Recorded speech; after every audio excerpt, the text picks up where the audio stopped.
Hello, everyone, and welcome back to the Journey Towards English podcast, where we help you to master the English language for professional and everyday communication. I'm your host, Abiha Fatima, and today we are going to dive into an important topic: how to talk about injuries in English. Whether you are conversing with a client, colleague, or a healthcare provider, being able to effectively communicate about injuries is a crucial skill. So, let's get started. The first step is to understand the different ways to describe the injury itself. In English, we have a variety of terms to choose from, such as sprain, strain, fracture, break, bruise, laceration, and concussion. The specific term you will use will depend on the type and severity of the injury. For example, you would say, I have a sprained ankle, or I suffered a concussion during the game. Next, you will want to discuss the symptoms or effects of the injury.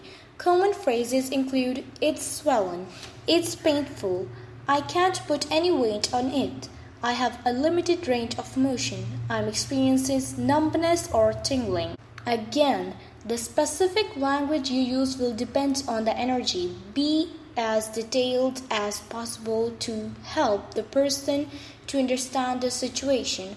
When talking about how the injury occurred, use clear and concise language. Examples include, I slipped and fell, I twisted my knee, I collided with another player, I lifted something too heavy, I tripped over an uneven surface. Providing these details helps the listener better visualize the incident and understand the context. It's also important to discuss the treatment or management of the injury. This could involve applying ice or heat, talking over the counter medication, using crutches or a sling, undergoing physical therapy, receiving medical attention such as seeing a doctor or getting an X-ray. Be sure to use the appropriate medical terminology. Don't be afraid to rephrase or clarify if needed. Finally, when talking about the recovery process, use phrases like, it's healing well, I'm making good progress, I still have some discomfort, I'm not back to 100% yet, I need to take it easy for a while. This gives the listeners a sense of the timeline and your current status. Remember, the key to effectively communicating about injuries in English is to be as clear, detailed, and precise as possible. This will help you to ensure that your message is understood and that you can get the support or assistance you need. Here are the 10 words related to talking about injuries along with their meanings and sample sentence. Number 1. Sprain. Sprain. Sprain means an injury to an ligament or typically caused by a sudden twisting or wrenching movement. For example, I sprained my ankle while hiking and I had to use crutches for a week. Number 2. Strain. Strain. Strain means an injury to a muscle or tendon caused by overuse or stretching. For example, the physical therapist advised me to rest my strained back muscle for a few days. Number 3. Fracture. Fracture means a break or a crack in a bone. For example, the X-ray showed a small fracture in my wrist and the doctor put it into a cast. The fourth word we have is contusion. Contusion means an injury in which the skin is not broken but the tissue beneath is damaged resulting in the bruising. For example, the rugby player sustained a nasty contusion on his thigh after a tackle. Number 5.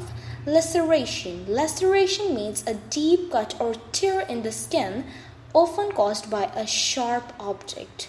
Well, now let's have an example for you, so let's have a look on it.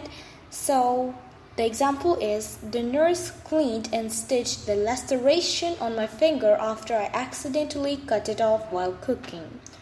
Number 6.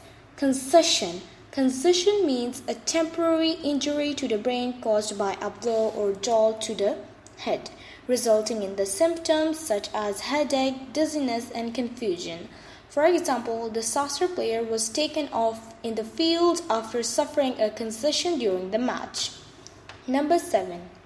Dislocation. Dislocation means an injury in which a bone is displaced from its normal position in a joint. For example, the athlete's shoulder was dislocated after he fell while skiing, and the medical team had to put it back in place. The 8th word we have is tendinitis. Tendinitis means inflammation or a tendon often caused by overuse or repetitive movements. For example, the physical therapist recommended treatment for my tendinitis to help reduce the pain and swelling in my elbow.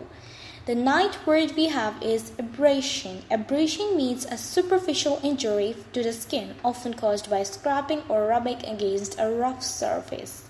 For example, I got a small abrasion on my knee when I fell off my bicycle, but it wasn't serious.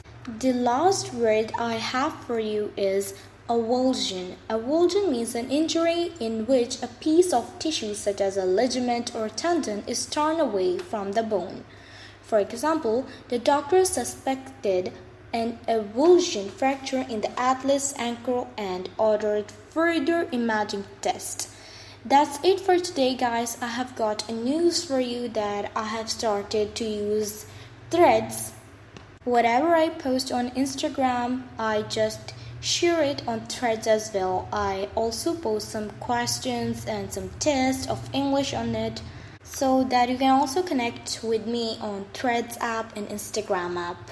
My Instagram account and my Threads account both are from the same name of the Journey Towards English. That's all the time we have for today's episode.